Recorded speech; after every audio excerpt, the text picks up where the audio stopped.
Most poker pros pride themselves in their ability to make big laydowns. I just made a big laydown in a tournament in Atlantic City, actually. It was raised before the flop, called, re-raised to me, and I had kings in the big blind. Now, I wasn't about to mess around with the hand, so I decided to just re-raise again. Well, the first two players folded, but the last player went all in. It was like, oh no, I thought. Does this guy really have a pair of aces? After giving it some serious thought, I finally decided to fold the second best possible hand before the flop. Now, that is a big laydown, right?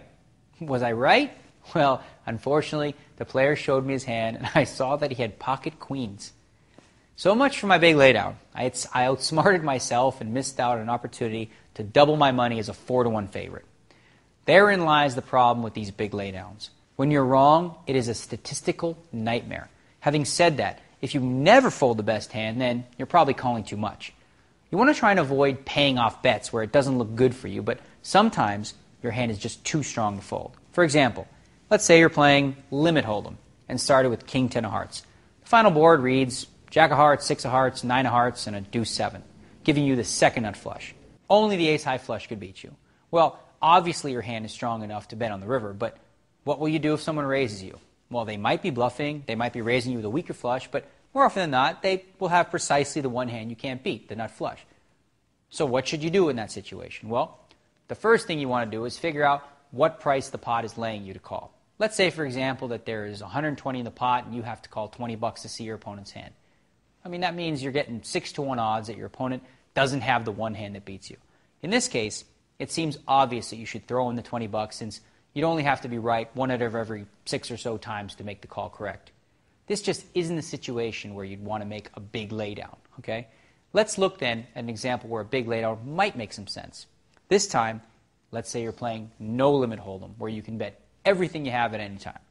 You started the hand with ace 9 of spades, and the final board reads queen 7-7, jack deuce with 3 spades out there.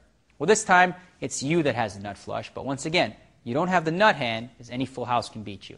In this example, let's say you're up against a very conservative player, and you decide to bet the size of the pot, well, $30.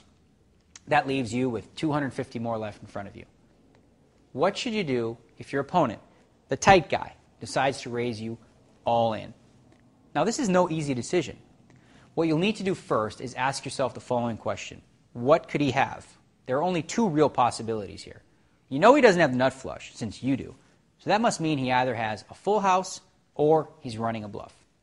The next thing you need to do, as in the other example, is to count the size of the pot and figure out what your pot odds are. Well, there was $90 in the pot, plus an additional $250 that your opponent has raised you.